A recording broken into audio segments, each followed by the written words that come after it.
살전 4장 13절입니다. 형제들아 자른 자들에 관하여 너희가 알지 못함을 우리가 원치 아니하노니 이는 소망 없는 다른 이와 같이 슬퍼하지 않게 하려 함이라. 우리가 예수에 죽었다가 다시 사심을 믿을진데 이와 같이 예수 안에서 자는 자들도 하나님이 저와 함께 데리고 오시리라. 15절 우리가 주의 말씀으로 너희에게 이것을 말하노니 주 강림하실 때까지 우리 살아남아 있는 자도 자는 자보다 결단코 앞서지 못하리라.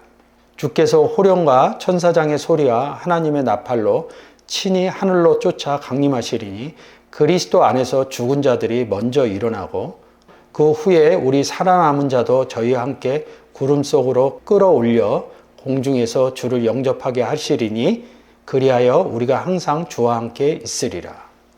이 살전 4장의 본문을 갖고 마지막 때 대환란 때의 부분을 많이 이야기합니다. 16절에서 그리스도 안에서 죽은 자들이 먼저 일어나고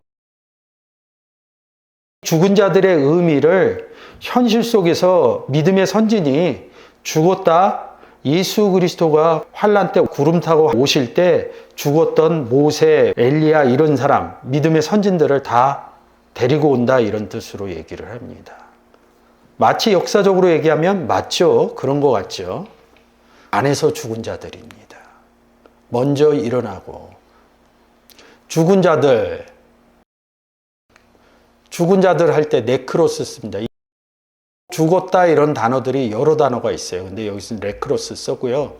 먼저 일어나고 이럴 때 프로톤 씁니다. 프로토스, 첫째, 머리가 되신 예수 그리스도 이런 얘기하고요. 아나 시스템이 이렇게 얘기합니다.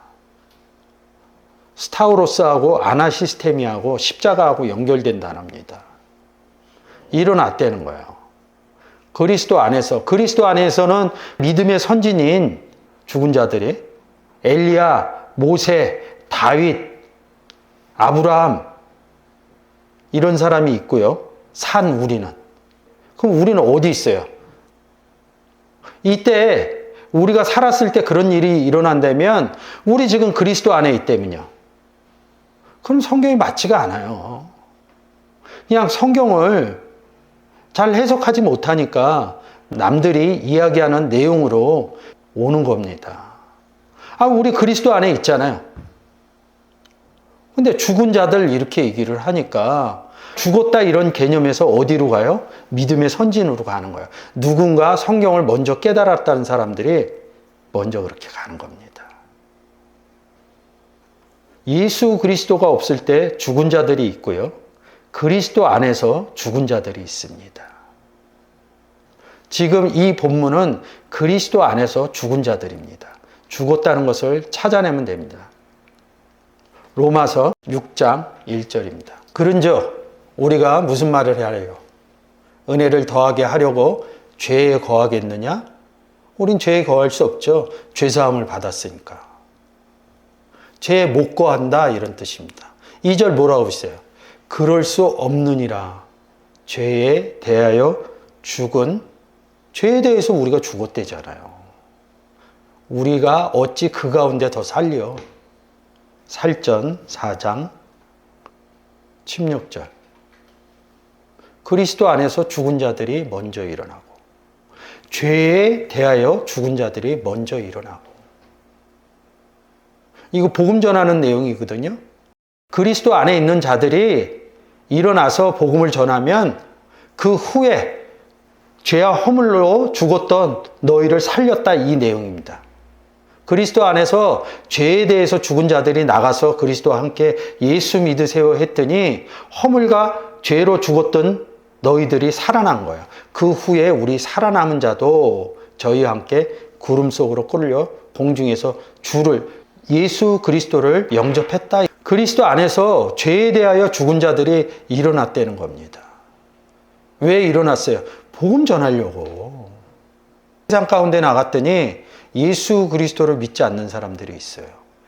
세상을 이처럼 사랑하사 독생자를 준 거죠. 예수 믿으세요 그랬더니 허물과 죄로 죽었던 그들을 살린 거죠. 그래서 주를 영접하게 되는 거죠. 믿음의 선진 살아날 일이 절대 없어요. 성경엔 그런 얘기 없습니다. 잘못 해석해서 그러는 거지. 로마서 6장 2절. 죄에 대해서 죽은 우리가 이릅니다. 또 써 있어요. 7절. 죽은 자가 죄에서 벗어나 이런다고요. 의롭다함을 입은 거거든요. 11절. 이와 같이 너희도 너희 자신을 죄에 대하여 죽은 자여 그리스도 예수 안에서 하나님에 대하여는 산 자로 여길지니라. 우리는 죄에 대해서 죽은 자고 하나님에 대해서는 산 자예요. 이거를 대칭적으로 얘기를 해주는 거예요. 베드로전서 2장 24절 한번 보고 오겠습니다. 친히 나무에 달려 그 몸으로 우리의 죄를 담당하셨으니 이는 우리로 죄에 대하여 죽고, 아까 로마서 6장 11절 내용과 같은 거죠. 의에 대해서 살게 하려 하십니다. 의가 누구예요?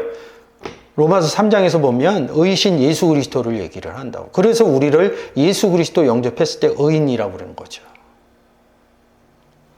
우리로 죄에 대해서 죽고 의에 대해서 살게 하려 하심이라.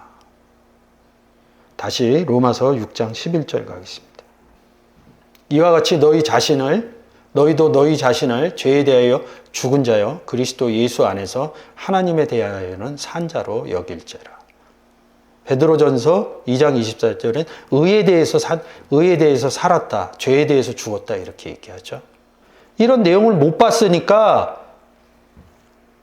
데살로니가전서 4장 16절에서 그리스도 안에서 죽은 자들, 믿음의 선진이 살아난다 이런 소리 하는 거예요.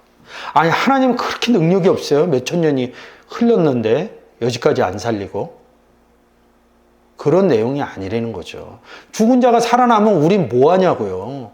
믿음의 선진인 다윗이 살아나고 솔로몬이 살아나면 우리가 무슨 소용이 있냐고요.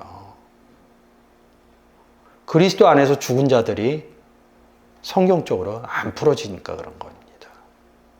그리스도 안에서 죄에 대하여 죽은 자들이, 그리스도 안에서 의에 대하여 산 자들이, 이 내용을 집어넣지 않으면 이 데살로니가전서 4장의 내용은 풀리지 않습니다. 대환란 없습니다. 제가 누누이 얘기를 하지만 대환란 없습니다. 그래서 죽었다는 의미가 풀려버리면 달라지는 거죠. 계시록 6장 9절. 다섯째 인을 떼실 때 내가 보니 하나님 말씀과 저희의 가진 증거를 인하여 죽임당한 영혼들이 제단 아래에 있고, 이 제단이 뭐예요? 제단이 어디 있어요? 성전 안에 있거든요. 제단 얘기하면 제가 그러잖아요. 성전에 뭐 있어요? 문 있고 그 바로 들어가면 뭐 있어요? 제단이죠. 번제단. 그 다음에 물두멍, 그 다음에 촛대, 떡상, 분향단, 법궤.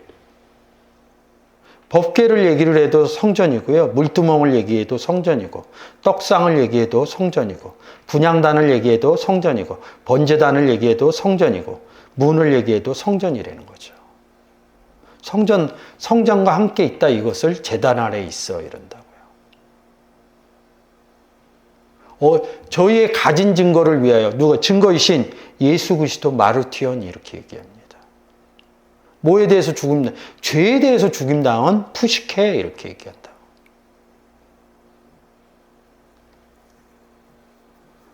10절 큰 소리로 불러 가로되 거룩하고 참되신 대주제 땅에 거하는 자들을 심판하여 이른다. 하늘에서 이루어진 것 같이 땅에서도 이루어지리라 이른다고요. 우리를 어디에 앉혔다고 그래요? 하늘인 성전에 앉혔다고 그런다고요. 하늘 안에 앉혀지지 않으면 에베소서 2장 6절과 1장 20절의 내용처럼 그렇게 예수 그리스도를 영접하지 않으면 하늘에 앉힐 수가 없다고요. 땅에 거하는 자들이 된다고요. 땅에 거하는 자들을 심판하여, 심판 나오면 뭐 어디 가라고 했어요? 요한복음 3장 16절, 17절, 18절 갔다 오면 되겠죠. 신원하여 주자. 이거 과부가 기도할 때 신원해달라 이런 뜻 아닙니까? 그래서 죽임당한 영혼은 죄에 대하여 죽임당한 영혼 이렇게 보시면 됩니다. 이 죽었다는 의미를 예수 그리스도가 없을 때도 죽었다는 의미를 쓰고요. 죄에 대해서 죄가 없고 의로 살아난 사람을 죄에 대해서 죽었다. 의에 대해서 살았다. 의미가 좀 다르죠. 어떤 의미를 집어넣을 것이냐 이거죠. 예수가 없을 때 허물과 죄로 죽었다 이런 겁니다.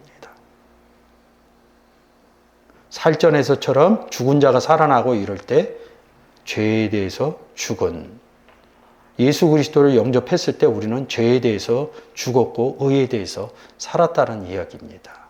여러분들이 성경을 통해서 죄에 대해서 죽었고 의에 대해서 살은 이런 내용을 잘 아시면 성경에 좀 어려운 부분들이 손쉽게 편하게 보여질 수 있습니다. 감사합니다.